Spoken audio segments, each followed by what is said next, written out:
সাত সকালে এই দুর্ঘটনায় উত্তেজনা ছড়িয়েছে, বিপর্যস্ত হয়ে পড়েছে ট্রেন পরিষেবাও। দুর্ঘটনার কারণ খতিয়ে দেখা হচ্ছে। ট্রেনের বেশ কয়েকটি কামরা লাইনচ্যুত হয়ে গিয়েছে বলে খবর। শনিবার সকালে গুয়াহাটি থেকে 126 কিলোমিটার দূরেই দুর্ঘটনা ঘটেছে। জানা গিয়েছে, সৈরাং দিল্লি রাজধানী এক্সপ্রেস দুরন্ত গতিতে ছুটে আসছিল।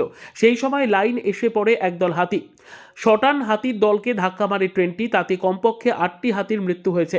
দুর্ঘটনার তীব্রতায় ট্রেনের 5টি কামরা লাইনচ্যুত হয়ে গিয়েছে ট্রেনের ইঞ্জিনও।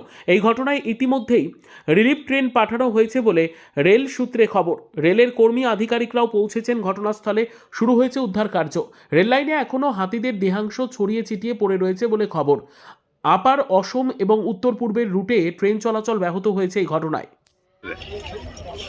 মানে এটা দুখ লগা কথা আৰু এটা মানে ৰাতি যেতিয়া মানে এইপিনে পাৰ হৈছে, পাৰ হোৱাৰ পিছত মানে মানুহ দেখিছে এই ৰিজাৰ্ভৰ পিনে গৈছে, মানে ৰিজাৰ্ভৰ পিনে গৈ পেলাই মানে ৰাতি 8টা বজাত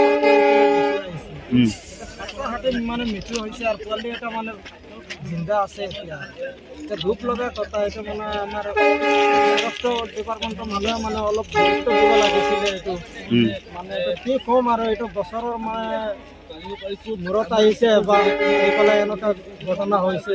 প্ৰত্যেক বছৰে আহে, কোন ঠাই এডোখৰ? এবাৰ আহে, প্ৰত্যেক বছৰে এবাৰ আহে, আহি পেলাই গুচি যায় সিহঁতে। কোন ঠাই এডোখৰ? এডোখৰ কোন ঠাই? এইটো চাংজোৰাই। হয়, এতিয়া কেইটা হাতী আপুনি মৰা দেখিছে? এতিয়া 7টা দেখিছোঁ। হয়, পোৱালি আছে নেকি? গৰ্ভৱতী কোন? পোৱালি এটা আছে, 1.5 মাহ হ'ব। হয়, এইটো জিন্দা আছে। কি ক'ম এতিয়া, আমাৰ কঠিয়ামতো এনেকুৱা ঘটনা হৈছে। কঠিয়ামতো এতিয়া ট্ৰেইনখনৰ কিবা হৈছে নেকি? ট্ৰেইনটো এতিয়া মানে পুৰা নামি গৈছে, চাকাটো পুৰা ৰেলত মানে বহি আছে।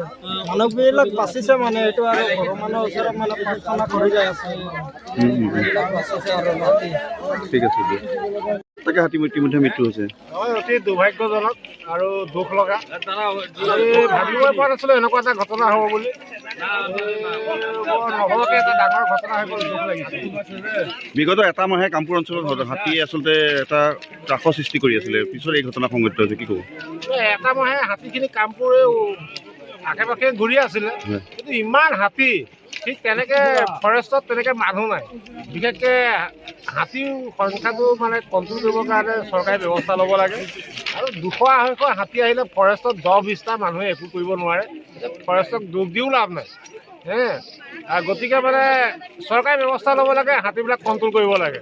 আৰু নহ'লে এনেকুৱা ঘটনা আগলৈও হৈ থাকিব। এই দুবাৰকৈ হৈ গ'ল এইখিনি জেগাত? দুবাৰ হৈ গ'ল এই জেগাতে।